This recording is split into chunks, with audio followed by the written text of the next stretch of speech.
God raised up an adversary to him, Rezon the son of Eliada, who had fled from his lord Hadadezer, the king of Zobah.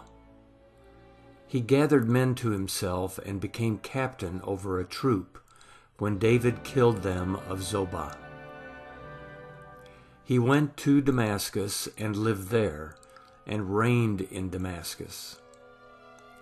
He was an adversary to Israel all the days of Solomon, in addition to the mischief of Hadad. He abhorred Israel and reigned over Syria.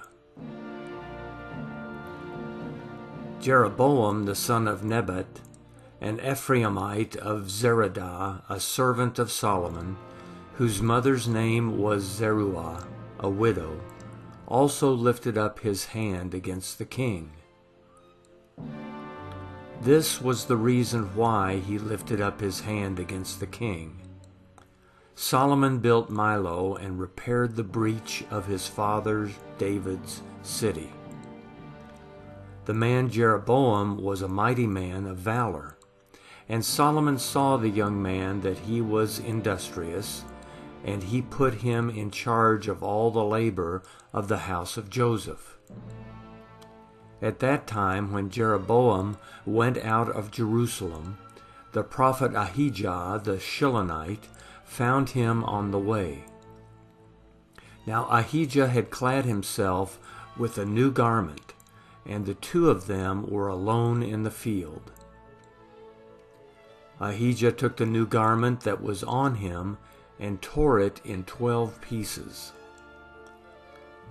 He said to Jeroboam, "Take 10 pieces, for Yahweh, the God of Israel, says, Behold, I will tear the kingdom out of the hand of Solomon, and will give 10 tribes to you.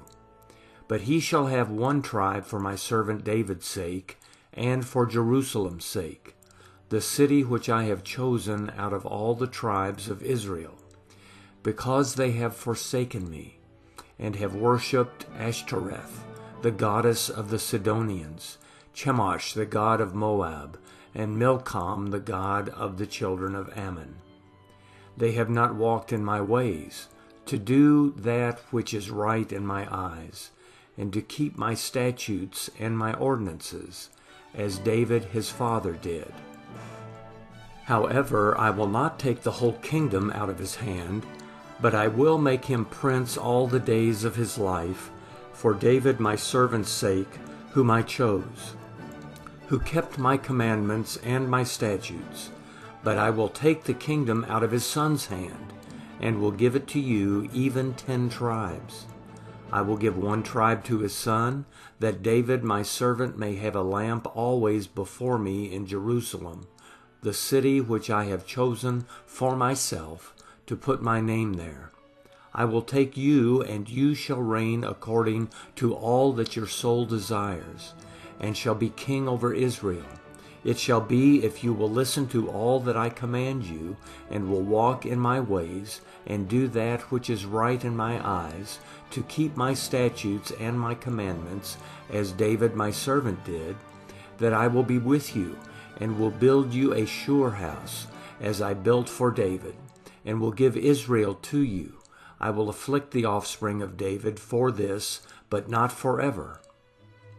Therefore Solomon sought to kill Jeroboam, but Jeroboam arose and fled into Egypt, to Shishak king of Egypt, and was in Egypt until the death of Solomon.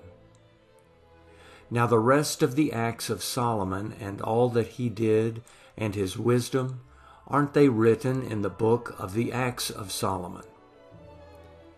The time that Solomon reigned in Jerusalem over all Israel was 40 years.